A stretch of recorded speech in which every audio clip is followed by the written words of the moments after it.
This is the first of two parts of lessons on Paul's letters to Timothy. 1 Timothy, 2 Timothy will be yet another lesson. So this first letter from Paul to Timothy was written somewhere between 61 and 64 AD, and it addresses how to deal with false teachers and how an established congregation is best arranged to make sure that this doesn't happen and people are raised properly in the faith. And though it's often called a pastoral epistle, note that Timothy is more of a church planter and missionary than a resident elder. So this is that kind of advice, of elder type advice, but he wasn't a resident pastor. We just need to make that clear. But the overarching theme of the letter is false teachings. And we have to remember that as part of the context. First of all, Timothy's mother, it says, was a Jew who became a Christian, and his father was a Greek. Paul had left Timothy to look after the community of believers in Ephesus because he had traveled extensively with him. So he knew Timothy. Timothy had proven himself, and that's why he was left there to take care of some business. The cultural backdrop of this letter is well established and must be considered in order to accurately interpret Paul's teachings. Timothy was, as I said, in Ephesus, and this was a large and prosperous city dedicated to the fertility goddess Artemis by the Greeks and Diana by the Romans. This is the same god with very different names, which again impacts the issue of sacred names, because we have many such gods with very different names depending on the language and culture, but they refer to the same deity by description. And that's what makes God's name sacred no matter which language version of it you say. It's who it is, not the syllables and the words.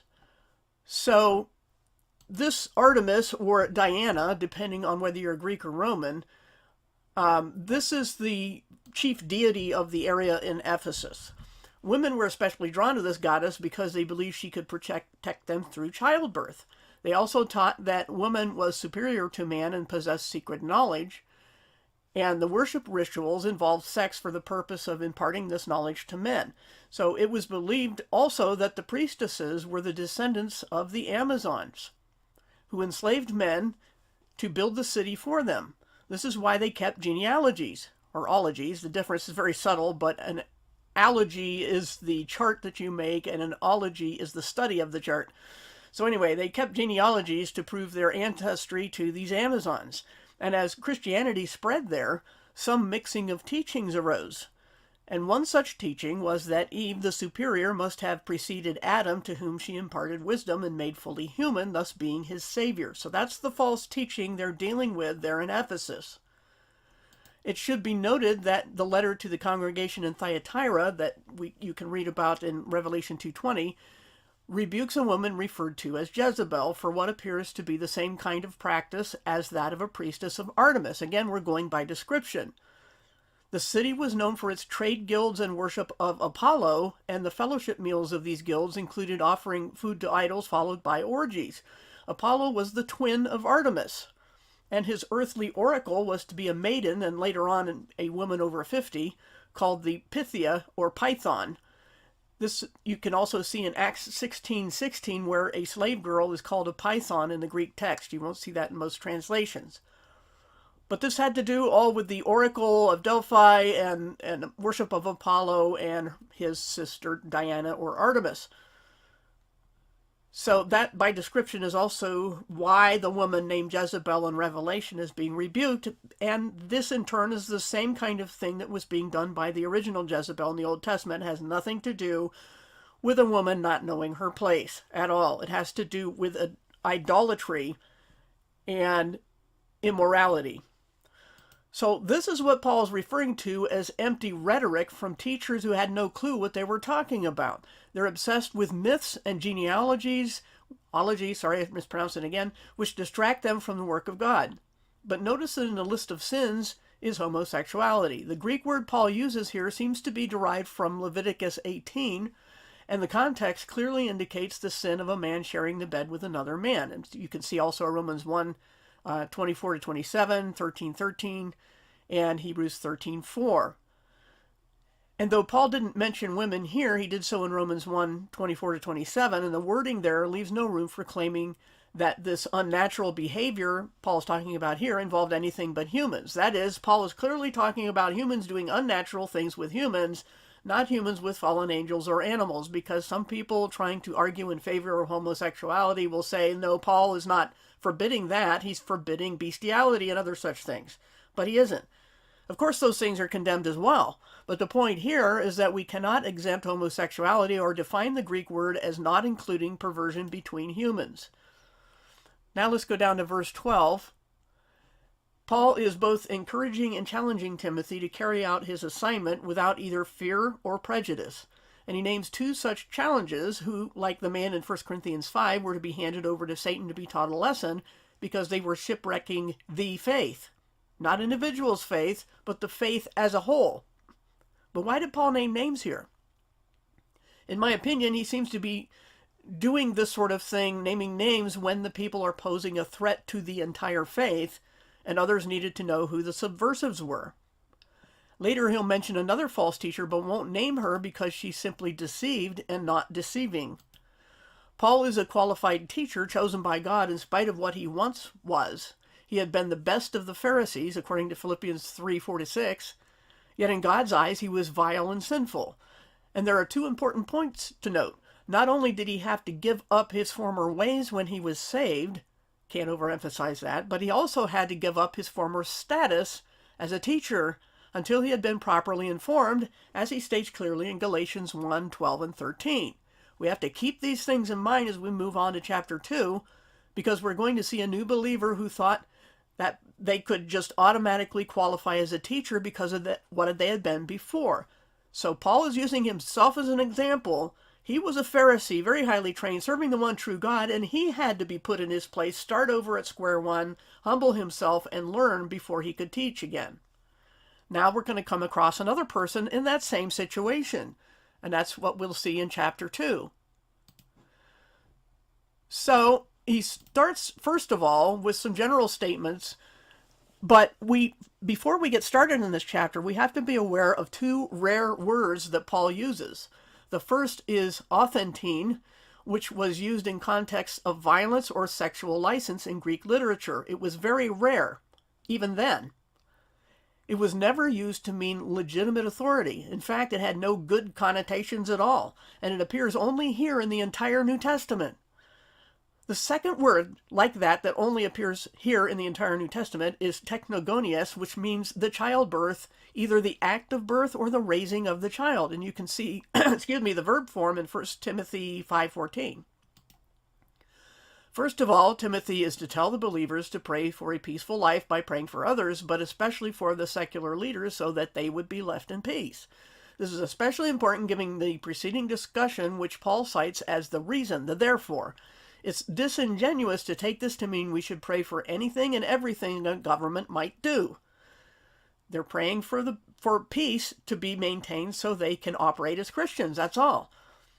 And then the believers must demonstrate the Christian life in every way as a witness to society because God wants everyone to be saved, and that's our mandate. He also tells them to be sensible and self-controlled. The men needed to calm down, and again, we're talking about men in Ephesus. They needed to calm down and live clean lives, and the women there needed to stop flaunting wealth and start acting with dignity.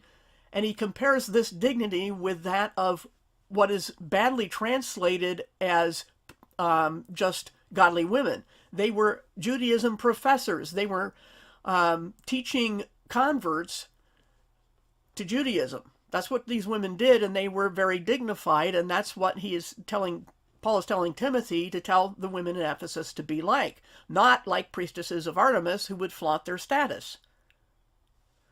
So it should be obvious, but sadly isn't, that Paul is addressing particular problems there in Ephesus, not establishing some timeless principle that all men are unruly and all women flaunt status or wealth. This is about sensible and godly decorum in contrast to the surrounding culture. Now I need to stop here and point out an important logical principle. A command for some people to stop doing something doesn't mean other people can start or continue. For example, suppose children are playing in the playground supervised by teachers and they're free to play as they choose, but within certain guidelines, such as no hitting or shoving or cutting in line and so forth. Then suppose one child violates the rules and is reprimanded. Does this mean the other children can violate the rules? Of course not.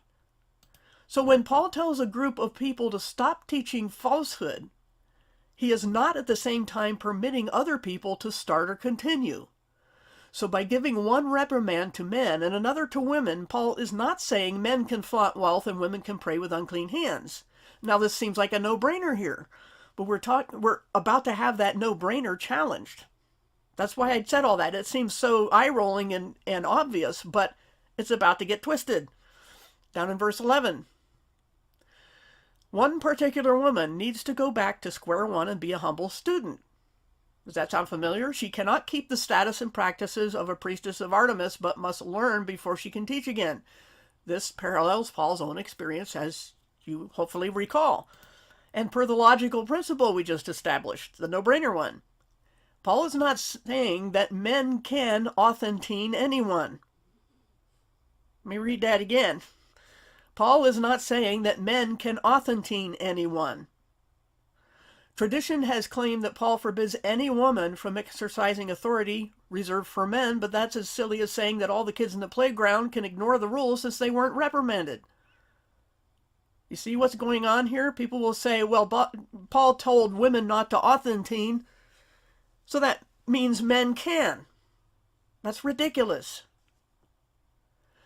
Paul told one woman not to authentine. And I keep using that word because it's rare and there's debate over the meaning. Paul told that one woman not to do it because she was the only one violating the rule that no one, male or female, was allowed to break. And the grammar, which, if you're interested in the technicalities, is present active indicative, does not allow the interpretation of a timeless command for all women. It's limited to the present time for a woman. The Greek grammar makes this a requirement. Also, Paul has switched abruptly from plural to singular. Women must, etc. And then, I am not allowing a woman. He's switching here between groups and individuals. The purpose of Paul's reference to creation order as well here is very much debated. But at the very least, this is an obvious rebuttal to the false teachings about creation that I mentioned earlier about the surrounding culture. Paul has not discussed hierarchy here, and it isn't even implied in Genesis. To say otherwise is to beg the question. The topic throughout has been false teaching, and Paul ties the matter of a deceived woman, Eve, to a woman who is presently in a state of deception, as the grammar indicates. It's the continuing results of a past event, and it's singular. This means it cannot be interpreted as Eve's past sin having results on all subsequent women, which would require a word that's both singular and plural. She sinned, but they're still in it, and that's impossible. Such an interpretation would also amount to arguing that while Adam's sin affected both males and females, Eve's somehow only affected females. Notice also that while Paul names Adam and Eve, he abruptly switches to a generic term. He goes, Adam was made first, then Eve, and Adam was not deceived. Yet the woman. He has switched to the individual woman he's talking about. He's using Adam and Eve as examples. Now keep in mind that Paul is addressing believers here. Instructions and commands to unbelievers would be nonsensical. This is critical in the last verse of the passage. She will be saved if they continue in faithfulness. We can't gloss over these pronouns as most translations do, and we can't accuse Paul of the purest grammar and only at this spot in all of his letters. So, who is she? It cannot be Eve. It cannot be all women, because as we've already noted, this is singular and she is still in sin at the present time when Paul is writing. So since the only woman being referenced here is the one teaching error, it must be her. So we know who she is. But who are they? It isn't clear. But whoever they are, they're not new believers, since they are to continue in faith, not enter into it for the first time. And they cannot be Adam and Eve, or all Christian women, because this woman's being saved is conditioned upon what they do. We could speculate that they are the woman and a man, or maybe experienced believers, but that's as far as the passage will take us. In any case, Whether she will be saved, air quotes, depends on what they do. As for the word saved, understand that its range of meaning includes not only salvation in the eternal sense, but also restoration in the temporal sense. To argue that Paul always means eternal salvation begs the question. We can only know the range of meanings of a word if we can clearly define it from every context. But in this case, the context doesn't indicate eternal salvation since it refers to what others continue to do. But if we insist that it's within the bounds of saved to mean that she will be saved from eternal wrath by the continued faithful witness of others, then we're introducing even more difficulty into the passage, and we'll see that shortly. We see also the Greek word, that other rare word for childbearing or child rearing. But why would Paul refer to eternal salvation as the childbirth only here? No other passage in the New Testament ever points to Jesus' birth as what saves, but always to his death and resurrection, and the emphasis here is not on the product of that birth, but the process. And why point it out only for this woman or all women? Women are saved the same way as men, so Paul's unusual and roundabout expression here wouldn't make any sense if it's about eternal salvation. And it cannot refer either to role-playing, whereby a woman is shown to be saved by her behavior, since again, men would be required to play their roles too, and salvation is only by faith. And how would Paul know that she will be saved by their example? And as for the difficulty mentioned just a bit ago, caused by taking saved in the eternal sense, what will we do when Paul tells Timothy that he can save both himself and those who hear him? In contrast, the meaning restored or preserved fits easily and simply in the context of this Christian woman sitting down to learn so she can be turned from her deception and restored to her teaching ministry. So it is not about eternal salvation. So why did Paul use this expression? He seems to be engaging in one of his many plays on words to talk about restoring this person while also putting down Artemis. This woman has to be humbled from teacher to student, and the purpose is to remove the false teachings. This is, in a spiritual sense, much like child rearing.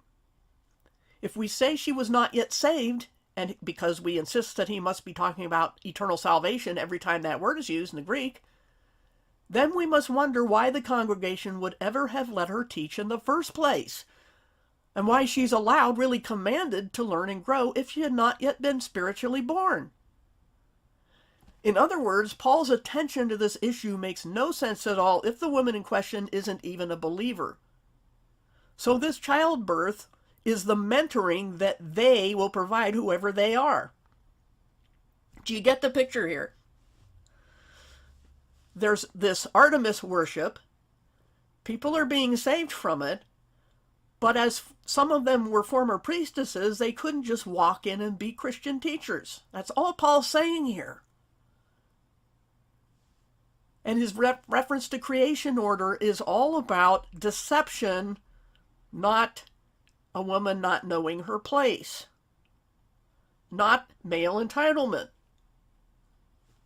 And the word wrongly translated authority in this passage by almost all translations is that rare word authentine, and it has to do with always bad things. She's not allowed to do the bad things she's doing. This doesn't mean men are allowed to do the bad things. Above all, what we cannot do with this passage is elevate only one interpretation as, quote, what God plainly says, end quote. There's nothing plain or simple about it, and it's regarded as one of the most challenging passages in the New Testament. Scholars differ widely on practically every part of it, and charges of agendas or bias can be thrown in all directions. It's wise to always interpret the disputable by that which is not. The overarching principles of our faith take precedence over anything that's not clear. Whatever interpretation you choose, it must conform to what Jesus taught and demonstrated and to the apostles' teachings for all believers. The gentleness of the Christian is to be the norm, especially when dealing with fellow believers, and even more so if they need help. Paul showed through his treatment of the woman teaching falsehood that though she was in error, she was to be kindly but firmly corrected. Yet when we encounter hostile unbelievers, such gentleness can lead to compromise. This is not to say we mock and revile the lost, especially if they're not hostile, but on the other hand, we must stand firm for the truth, even if we're labeled hateful or narrow. But keep in mind that one person's definition of nice is not necessarily another's, and neither are on a par with God's. Look in the Gospels and the letters and see what Jesus and the apostles did, both gentle and harsh, and when they did which. So let's go on to chapter 3. And Paul is telling Timothy to select guardians based upon their already having achieved spiritual maturity and demonstrated the ideal Christian life. The guardian is not an authority, just as guards on the city walls were not the rulers of the city. Instead, they protect the perimeter, they warn of danger, and are prepared to fend it off if it comes near. That's what a guardian is and does. The clear emphasis is on character and practical criteria by which to judge anyone who aspires to this service, and the Greek word is non-gender specific. Undue emphasis has been placed upon husband of one wife, and not nearly enough on the other qualities. Given that the culture granted men much more sexual license than it granted women, there was no reason for Paul to admonish women to only have one man. So why is he saying this? This quality of marital faithfulness had to be said because the men only had that problem.